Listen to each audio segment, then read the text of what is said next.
प्रातः क्लास चल रहा था 20/11/1967 सोमवार को 5वें पेज की आज में बात चल रही थी। जो सन्यासी होते हैं ना, वो तो झूठ मूठ जा करके राजयोग सिखाते हैं विदेशों में, विलायत में।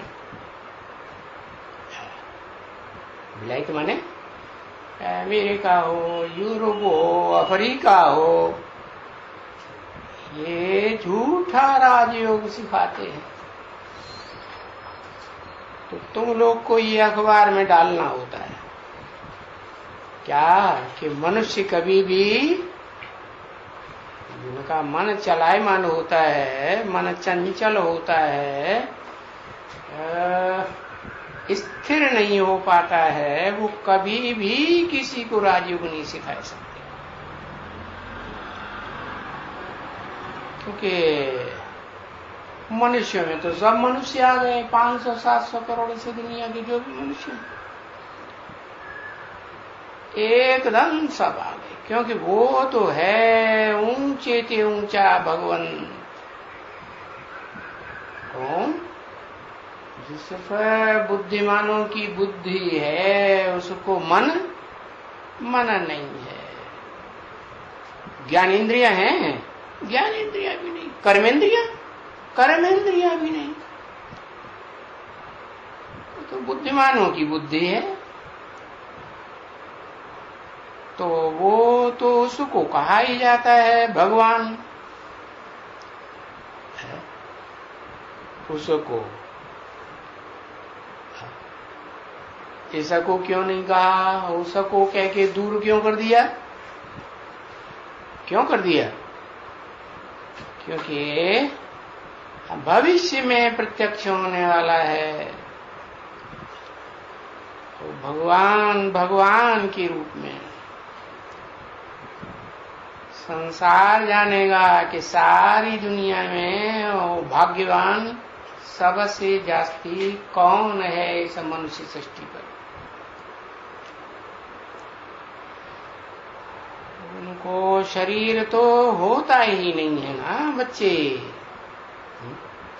तो भाग्यवान को शरीर नहीं होता है? शरीर होता है, लेकिन आत्मा को शरीर का भान नहीं होता है। ब्रह्मा को भी देवता कहते हैं, भगवान तो नहीं कहते है। विष्णु को भी देवता कहते हैं, क्योंकि विष्णु भी कोई भगवान तो नहीं है ना।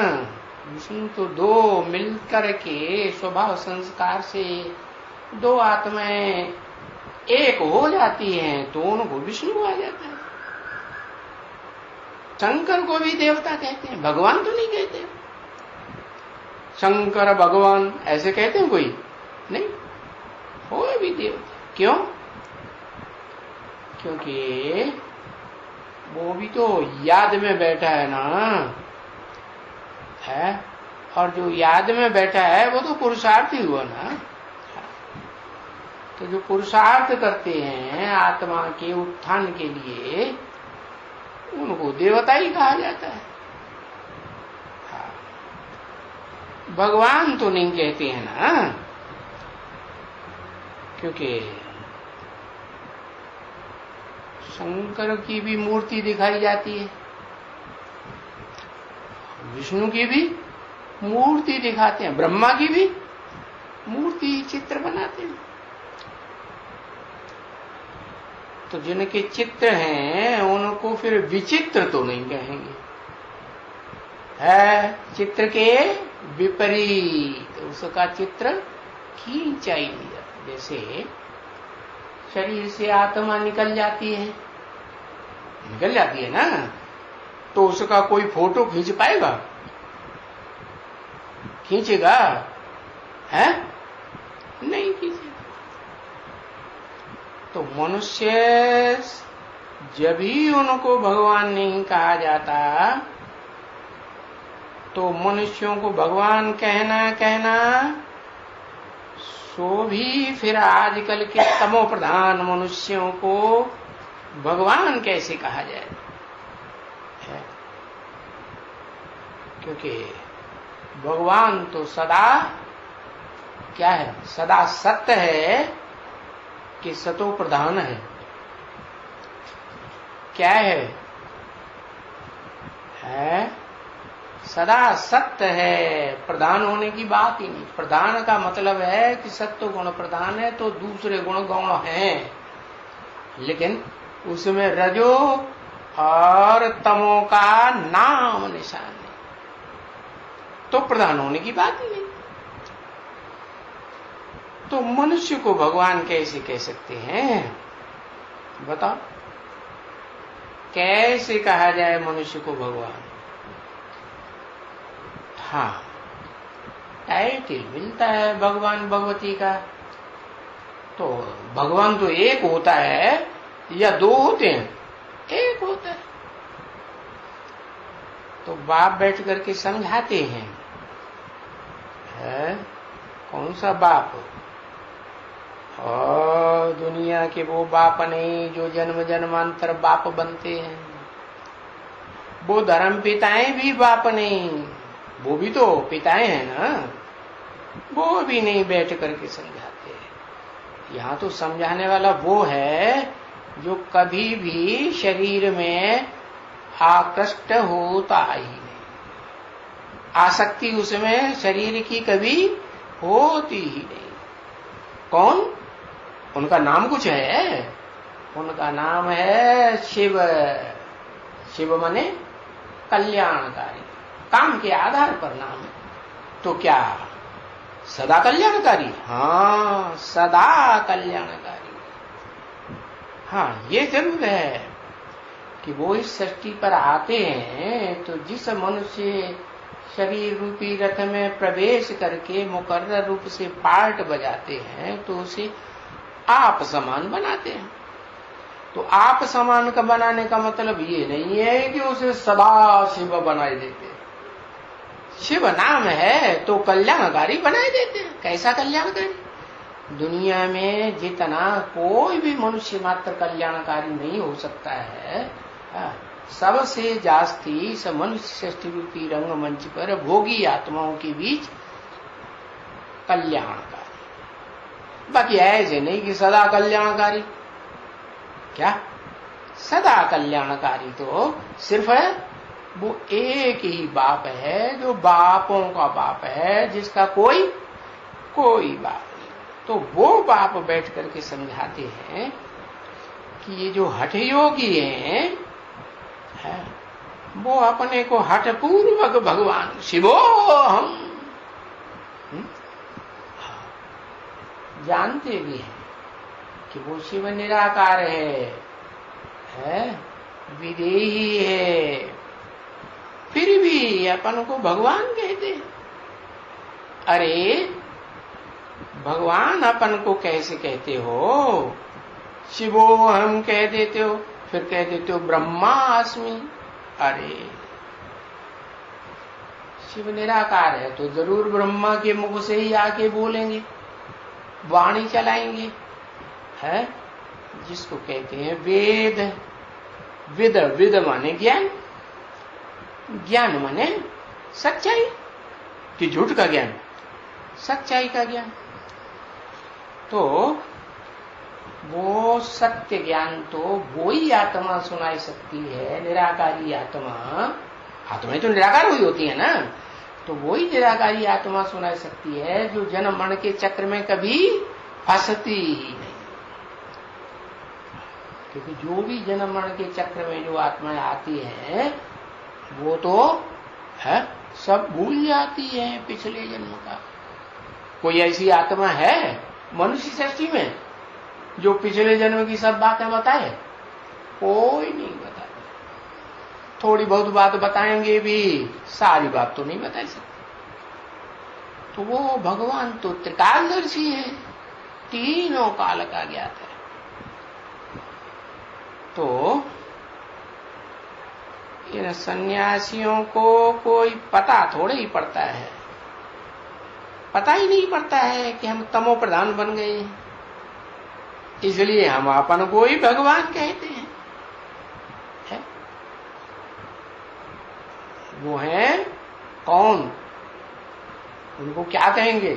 शिवाचार्य कहेंगे कि शंकराचार्य कहेंगे? क्या कहेंगे? है? बताओ। अरे एक पक्का नाम बताओ उनका, क्या कहेंगे? अरे लिखते लिखते छोड़ दिया है। हाँ, उनको कहेंगे शिवाचार्य। है? बल जो ऊंचे ऊंचे पुरुषार्थी है, देवात्माओं के बीच में जो महादेव के रूप में शंकर गाया जाता है, मूर्ति बनाई जाती है, वो मूर्ति में ही प्रवेश करते हैं और मुकर्रर रूप से प्रवेश करते हैं, क्योंकि वो एक ही है जिसको त्रिनेत्री कहा जाता है। पुरुषों में कोई है जिसको त्रिनेत्री कहा जाए? है? हाँ, स्त्री चोलाधारियों में तो है त्रिनेत्री महाकाली, तीसरा नेत्र दिखाते हैं, लेकिन पुरुषों में तो एक ही शंकर है जिसको तीसरा नेत्र दिखाते हैं। तो वो तीसरा नेत्र कौन सा नेत्र है? शिव नेत्र कहा जाता है। ऐसे कभी कहा जाता है शंकर नेत्र? शंकर नेत्र नहीं कहा जाता, शिव नेत्र माना उसमें कौन प्रवेश करता है? शिव प्रवेश करता है। तो वो शिव जो प्रवेश करता है, तो प्रवेश करने से जिसमें प्रवेश किया उसको कोई भगवान कहेंगे। है? और अगर भगवान कहेंगे भी, क्योंकि टाइटल मिल जाता है भगवान भगवती का, तो सदा काल के लिए भगवान, या कोई काला ऐसा भी आता है जिसमें भगवान तो क्या बड़े से बड़ा क्या शैतान बन जाता है। बनता है कि नहीं? बनता है। शैतानों को बाप है कोई दुनिया में कि नहीं? है? बाबा बोलते हैं ना, मुरली में बोलते हैं, बच्चे तुम्हारा बाप आया हुआ है। तो क्या अच्छे बच्चों का ही बाप आया हुआ है? जो बुरे से बुरे बच्चे हैं, दुष्ट से दुष्ट हैं, उनका बाप नहीं आया, सबका बाप आया हुआ। तो बताया कि जो तमो प्रधान बन जाते हैं वो अपन को भगवान कहते हैं। शिवोहम ब्रह्मास्मि ऐसे कहते हैं। तमो प्रधान बन गए हैं, कहेंगे तुच्छ बुद्धि, क्योंकि बाप समझाते हैं कि भक्ति है सो आहिस्ते आखे तुच्छ बुद्धि को ले आती है।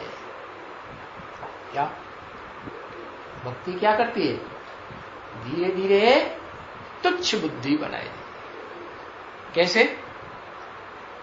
भगाती रहती है। भक्ति क्या करती है? भक्ति खुद भी भागती है, और जो उसकी बात सुनते हैं, ध्यान देते हैं, तो उनको भी भगाती, टिकने नहीं देती एक स्थान पर। तो सीढ़ी उतरते ही रहते हैं ना भक्ति में। है? जो भक्त होते हैं वो बुद्धि को प्रेफरेंस देते हैं या भावना को प्रेफरेंस देते हैं? भावना दिल से निकलती है? बुद्धि तो कहां से आती है? बुद्धिमानों की बुद्धि एक ही है, वो एक से ही बुद्धि आती है, क्योंकि बुद्धि का विषय है ज्ञान। है? तो जो ज्ञान है वो अनेकों से आता है कि एक से आता है? किससे आता है? एक से आता है ज्ञान, और बाकी भक्ति तो अनेकों की तरफ भगाती रहती है, तो उससे आता है अज्ञान।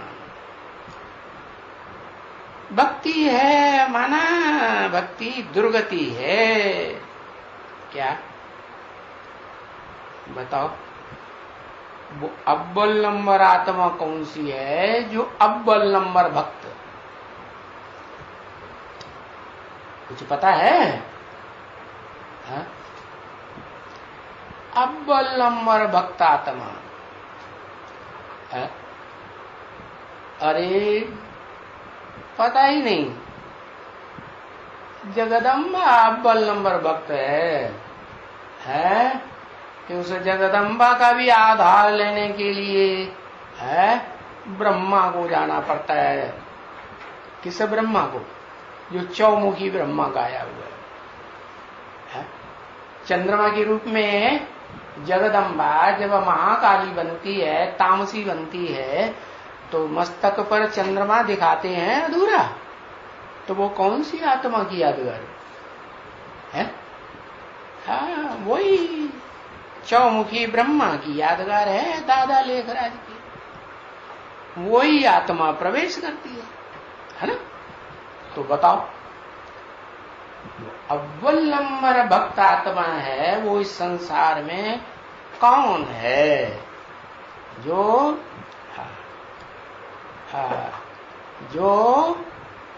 पहले ही जन्म से दुर्गति में जाने का टंटा शुरू कर देती है। दुर्गति कहेंगे नहीं, क्योंकि पता नहीं चलती है सत्युग त्रेता में दुर्गति होती है, क्योंकि बहुत धीमी गति से होती है। बाकी दृष्टि से, वृत्ति से गिरना शुरू होता है या नहीं होता है? होता है।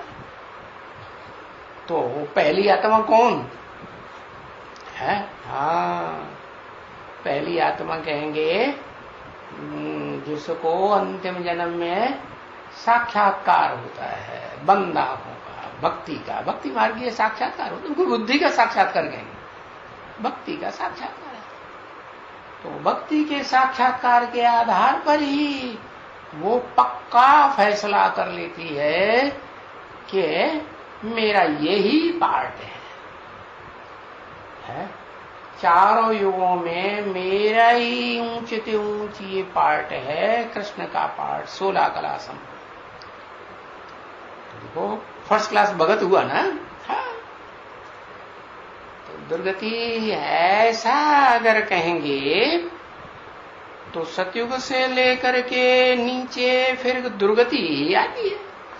कहां से आना शुरू होती है? त्रेता से। कि त्रेता में 2 कलाएं कम होती हैं तो वहां से दुर्गति गए? नहीं, आदि से ही दुर्गति नीचे आना शुरू हो जाता है। समझा ना? परंतु नहीं कहेंगे सतयुग त्रेता में तो फिर भी पवित्र तो रहते हैं, है? कि अपवित्र होते हैं? पवित्र रहते हैं या अपवित्र होते हैं? हाँ, सतयुग त्रेता में भी पवित्र होते हैं, क्योंकि ज्ञान इंद्रियों को पवित्र इंद्रियां कहेंगे या श्रेष्ठ इंद्रियां कहेंगे ना?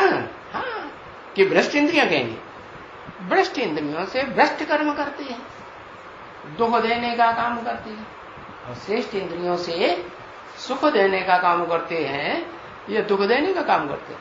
तो सुख देने का काम। तो सतयुग त्रेता में तो मुख का प्यार होता है। क्या मुख में श्रेष्ठ इंद्रियां हैं, ज्ञान इंद्रियां हैं कि भ्रष्ट इंद्रियां हैं? है? ज्ञान इंद्रियां हैं। ज्ञान रहता है बुद्धि में कि मैं कौन हूं? कौन हूं? मैं ज्योति बिंदु आत्मा। सतयुग में भी देवताओं को, त्रेता में उन क्षत्रियों को भी ये ज्ञान रहता है। क्या? मैं ज्योति बिंदु आत्मा। तो दुर्गति तो नहीं हुई ना आत्मा की? आत्मा नीचे गई क्या? आत्मा का बुद्धि योग नीचे की इंद्रियों में जाता है सुख भोगने के लिए। आत्मा ही तो सुख भोगती है, आत्मा ही दुख भोगती है। तो आत्मा का कंसंट्रेशन जिन इंद्रियों में जाता है और वो भ्रष्ट इंद्रियां सुख ही देती हैं, तो जो सुख देती है वो अल्पकाल का देती है कि सदाकाल का? अल्पकाल का सुख देती है, बाकी सदाकाल का लंबा टाइम का दुख देती है। तो बताया, तो दुर्गति सतयुग त्रेता में नहीं कहेंगे, द्वापर कलयुग में कहेंगे दुर्गति। क्यों? क्योंकि वहां द्वैतवाद शुरू हो जाता है। दूसरा धर्म पिता आ गया है सृष्टि पर। पहले तो एक ही धर्म पिता का धर्म चलता था। सतयुग त्रेता में एक ही धर्म पिता ने धर्म स्थापन किया, वही धर्म चलता था ना, देवता धर्म, हाँ, सनातन धर्म। बाकी द्वापर युग से कहते हैं सनातन धर्म, लेकिन लेकिन क्या वो सनातनी रहते हैं? सनातनी परंपराओं की याद रखते हैं? अपनी आत्मा की याद रखते हैं? नहीं, भूल जाते हैं। कहां बुद्धि चली जाती है? मन बुद्धि का कंसंट्रेशन भ्रष्ट इंद्रियों से शुरू हो जाता है। भ्रष्ट इंद्रियों में पहली भ्रष्ट इंद्रिय बनाने वाली कौन सी? आंखें। अरे उसको भ्रष्ट इंद्रिय कहेंगे? काम इंद्रिय। तो कौन सा धर्म पिता आता है जब से ये धंधा शुरू होता है भ्रष्ट इंद्रिय का। इस्लाम धर्म आता है आज से 2500 वर्ष पहले, तो दूसरा धर्म आया तो दूसरा राज्य शुरू हो जाता है। जो भारत में एक ही धर्म था, एक ही महाराजा होता था, यहां तक कि द्वापर के आदि में भी एक ही विक्रमादित्य महाराजा था ना। फिर जब इब्राहिम आया, और पहले तो सतो प्रधान रहेगा ना, हाँ, दुनिया की हर चीज, हर धर्म पिता, हर मनुष्य आत्मा, पहले सतो प्रधान, फिर सतो सामान्य, फिर रजू, फिर तुम। तो जब तक सतो प्रधान है तब तक तो महाराजाओं का राज्य द्वापर में चलता है। हाँ, तो बताया कि ये जो है इब्राहिम आता है, उसको तो ये पता ही नहीं है कि ये जो सृष्टि की वृद्धि होती है वो कोई ज्ञानेंद्रियों से भी हो सकती है। उसकी बुद्धि में होता है? नहीं होता है। उसकी बुद्धि में तो बस वो भ्रष्ट इंद्रिय की ही बात भरी पड़ी है। समझा? तो कहेंगे सतयुग त्रेता में फिर भी पवित्र रहेंगे। द्वापर कलयुग द्वैतवादी युग हुआ ना, तो नाम ही द्वापुर पड़ गया। 2 पुर या 1 पुर? 2 पुर हो गए, 2 राज्य हो गए, 2 धर्म हो गए। तो उनको फिर दुर्गति वाला कहेंगे। बाकी देवताओं को थोड़े ही दुर्गति वाली कहते हैं। तो वो द्वापर युग से आते ही हैं किस राज्य में?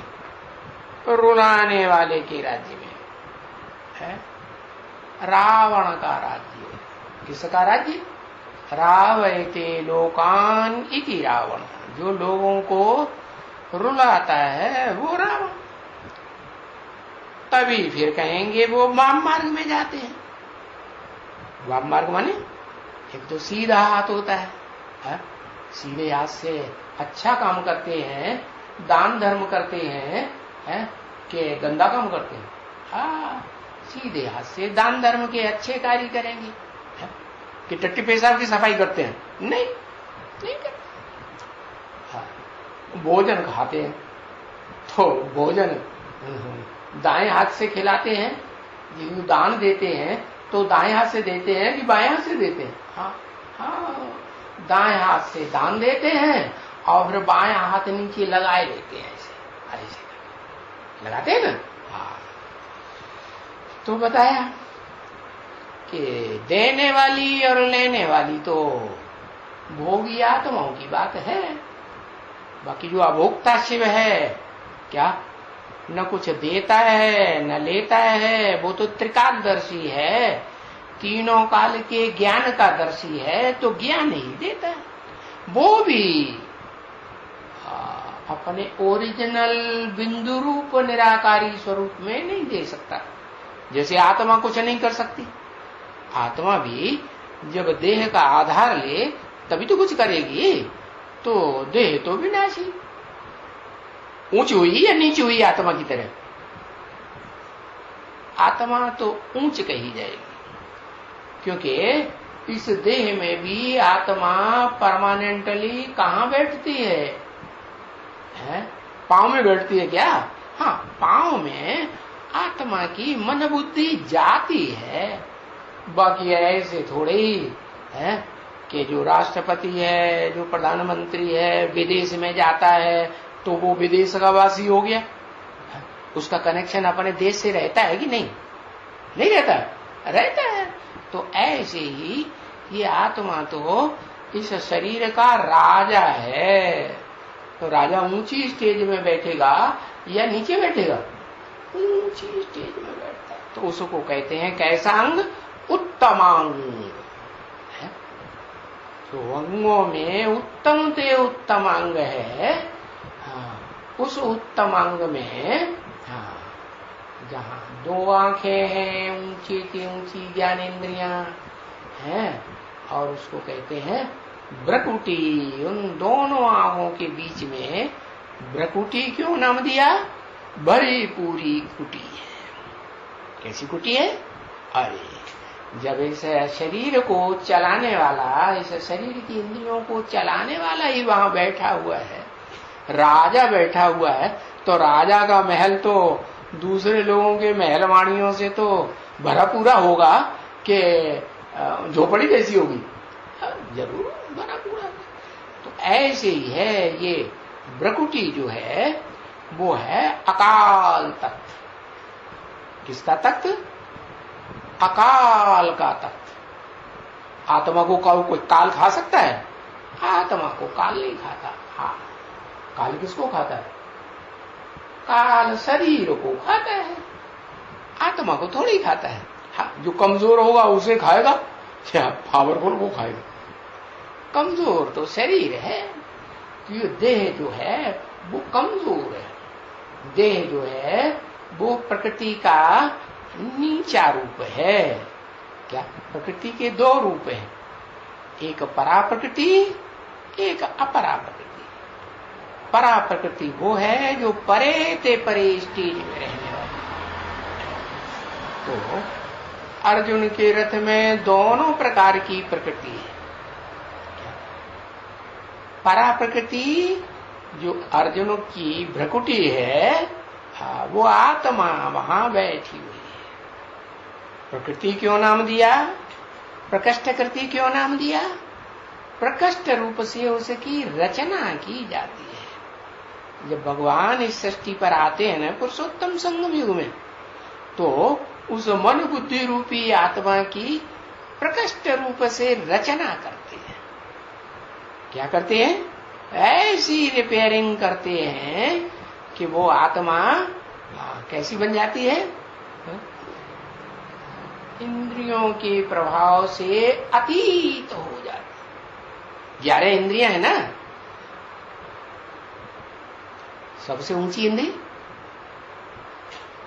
मन। हाँ, तो मन सहित जो 11 इंद्रियां हैं, उन 11 इंद्रियों को ऊपर कंट्रोल करने वाली आत्मा बन जाए तो उसको कहते हैं एकदम फर्स्ट क्लास बुद्धि रूपी आत्मा। तो जो आत्मा है ना, वो उसका ये भ्रकुटी में अकाल तत्व है। और वो उसे भी क्या कहेंगे? प्रकृष्ट कृति कहेंगे, रचना कहेंगे या नहीं कहेंगे? क्योंकि जितनी भी मनुष्य आत्माएं हैं या जितनी भी प्राणी मात्र की आत्माएं हैं, उन आत्माओं को प्रकृष्ट रूप से उनका निर्माण किया जाता है, पावरफुल बनाया जाता है या नहीं? आत्मा रूपी बैटरी डिस्चार्ज हो जाती है तो supreme soul heavenly God Father आकर के ज्ञान की रोशनी से क्या करते हैं, चार्ज कर देते हैं, नहीं, हाँ चार्ज कर देते हैं। तो जब आकर के चार्ज करते हैं, तो जिस आत्मा को चार्ज करते हैं वो आत्मा जो है वो शरीर का आधार लेके पाठ बजाती है, सुख भोगती है, शांति भोगती है। बिना शरीर के सुख भोगेगी, सुख नहीं भोग सकती। हाँ, ये है कि बिना शरीर के शांति तो भोग सकती है, लेकिन वो शांति भी भोगने के लिए उसे या तो ब्रह्मलोक में जाना पड़े या परम ब्रह्मलोक में जाना पड़े। क्या तो ब्रह्मा का लोक है या परम ब्रह्मलोक है, वो भी तो क्या है? वो देह है। ब्रह्मा को देह होती है कि नहीं? देह तो होती है, लेकिन वो जो ब्रह्म है वो नंबरवार ब्रह्म है। एक परम ब्रह्म ऐसा है जिसका शरीर एकदम लाइट का गोला बन जाता है। क्या उसको कहते हैं शास्त्रों में हिरण्यगर्भ। हिरण्य माने सोना, सोने का गर्भ है। सोने का गर्भ है या चांदी का गर्भ? नहीं, सोने का। और प्योर सोने का कि उसमें कुछ मिक्स हो? नहीं, एकदम प्योर सोना। तो बताया वो जो हिरण्यगर्भ है, वो उस हिरण्यगर्भ को कहेंगे, उसकी तुलना किससे करें? उसका उदाहरण देंगे जो जड़ सूर्य है ना, प्रातः काल जब उगता है तो कैसा दिखाई देता है? सोने की थाली जैसा दिखाई देता है या नहीं देता है? हाँ, तो वो हुआ सोने का थाल है, लेकिन वो तो जड़ है। ऐसे ही शिव बाप जिस मुकर्रर रथ में आते हैं, उस रथ को भी क्या बना देते हैं? सच्चा बनाए देते हैं। सोना माने सच्चा। हाँ, कैसा सच्चा बना देते हैं? सच्चा किसे कहें? गीता में भी लिखा हुआ है, ना सते विद्यते भावो ना भावो विद्यते सते। है जो सत्य है उसका कभी अभाव नहीं होता। तो जो ऐसा शरीर है इस संसार में जो शरीर इस सृष्टि पर कभी खत्म ही नहीं होता, वो एक ही शरीर है 500-700 करोड़ मनुष्य आत्माओं के बीच में। कौन सा शरीर है? जिसको कहते हैं कि उस शरीर का नाम शिव के साथ जोड़ा जाता है। शिव शंकर भोलेनाथ कहते हैं कि और किसी देवता राक्षस का जोड़ा जाता है नहीं। तो वो उस शरीर को बाप तमो प्रधान से क्या बनाए देते हैं? एकदम ऐसा सत्व प्रधान बनाए देते हैं। आप समान। आप समान का मतलब उनको तो शरीर है ही नहीं। तो शरीर जिसको है उसको एकदम सच्चा सोने जैसा शरीर, जिसमें दूसरे प्रकार का मेटल का नाम निशान जैसे होता है ना। कहते हैं सतयुग में भी खाद पड़ती है कि नहीं दूसरी आत्माओं को? सतयुग में भी जन्म बाई जन्म दूसरी पीढ़ियां होती हैं। First Narayan, second Narayan, third Narayan. तो नारायणों के राज्य चलते हैं, तो उसमें उनकी जो प्रजा आती है वो सतयुग में ऊपर से परम धाम से आती है या नीचे ही वाली होती है? परम धाम से आती है। सारी नहीं आती है, उसमें कुछ बीज रूप आत्माएं ऐसी हैं जो उस ब्रह्मलोक से नहीं आती हैं, जहां वो चतुर्मुखी ब्रह्मा जाकर के रहते हैं। क्या आती है वहां से? नहीं, वो चतुर्मुखी जो ब्रह्मा है ना, वो ब्रह्मा तो ऐसा ब्रह्मा है जो सामान्य लोग जो है आत्माओं का, कीड़े मकोड़ों की आत्माएं भी रहती है, तो देवात्माएं भी रहती, परंतु वो देवात्माएं नहीं रहती जो अतीन्द्रिय सुख भोगने वाली है। जो सिर्फ अतीन्द्रिय सुख भोगने वाली हैं और सबसे जास्ती अतीन्द्रिय सुख भोगने वाली हैं, वो आत्माएं भी, क्योंकि सबके माई बाप है ना, तो जो माई बाप है, तो माई बाप को तो फिर बच्चों के मोह में आना होता है या नहीं आना। और वो भारतवासी है कि विदेशी है, ज्यादातर वो मन बुद्धि रूपी आत्माएं कहाँ वास करती है? उनका दिल और दिमाग किस में वास करता है? किसी में वास करता है या नहीं करता है? कहेंगे भारत में वास करता है, प्रजापिता में वास करता है, जिसे प्रजापति कह दिया, विश्वनाथ कह दिया, विश्वपति कह दिया, जगन्नाथ कह दिया, उसमें वास करता है। तो वो आत्माएं उस भारत की वासी होने के कारण, भारत की वासी भी कैसी है? पूरे ऑलराउंड वासी हैं, या कोई जन्म में वासी नहीं, ऑलराउंड वासी। तो वो आत्माएं ऊंचते ऊंच हुई, बीज रूप आत्माएं हैं। बाप बीज माने बाप, तो जिस बीज को बाप कहा जाता है, बाप समान आत्माएं हैं, वो आत्माओं का धाम भी फिर ऊंचते ऊंच परम ब्रह्मलोक कहा जाता है। उस परम ब्रह्मलोक में वो बीज रूप आत्माएं रहती। कौन सी बीज रूप आत्माएं? जो कितनी है संख्या में है? अरे संख्या का भी पता नहीं, इतनी देर कहते हैं 2.25 लाख, फिर लिख देते हैं 4.5 लाख। अरे एक बात नहीं बताते।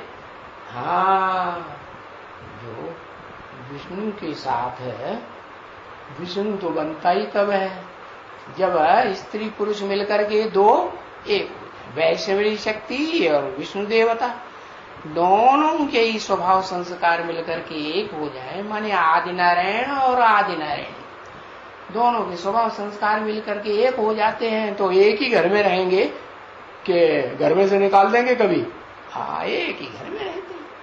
तो वो उनका ऊंचते ऊंच धाम, जिसको कहते हैं परम ब्रह्मलोक। तो वहां परम ब्रह्मलोक में जाते हैं, तो फिर वो आत्माएं जब सतयुग में भोगी आत्माएं है ना, देह के द्वारा ही सुख भोगेंगी ना, है? नहीं, तो देह के द्वारा सुख भोगती है। वो देह सतयुग में होती है 5 तत्वों वाली, तो सत्व प्रधान देह होती है कि उसमें कुछ मिक्स होता है। पहले तो सत्व प्रधान, अब वो सत्व प्रधान देह जो है वो फिर नीचे गिरना क्यों शुरू होती है?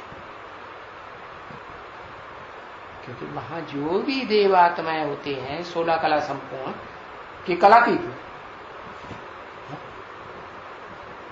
इंद्रियातीत, कलातीत, इंद्रियों से परे का सुख भोगने वाले, या इंद्रियों का सुख भोगना शुरू होता है सत्युग 16 कला संपूर्ण में, इंद्रियों का सुख भोगना शुरू। तो वहां 2 हिस्सों में बंटवारा हो जाता है। क्या? सुख देने वाले, सुख लेने। माना नारायण लक्ष्मी को सुख देता है, लक्ष्मी नारायण को सुख देती है। तो अब उनमें कोई कंट्रोलर और कंट्रोल्ड भी होगा या नहीं होगा? नहीं, स्वेच्छा से होगा या जोर जबरदस्ती होगा? स्वेच्छा से ही होगा। तो जो स्वेच्छा से होता है उनमें एक है लक्ष्मी और एक है नारायण। तो सतयुग में जो लक्ष्मी नारायण होंगे तो एक बाएं हाथ में होंगे और एक दाएं हाथ की ओर होंगे। क्या कहेंगे? 2 खड़े हैं लक्ष्मी नारायण, तो उनको एक को क्या कहेंगे? दाईं ओर का, और दूसरे को क्या कहेंगे? दाईं ओर के हाथ की तरफ है तो क्या है? वो स्वयं दाईं ओर की हाथ की तरफ है तो नारायण, और बाईं ओर की हाथ की तरफ है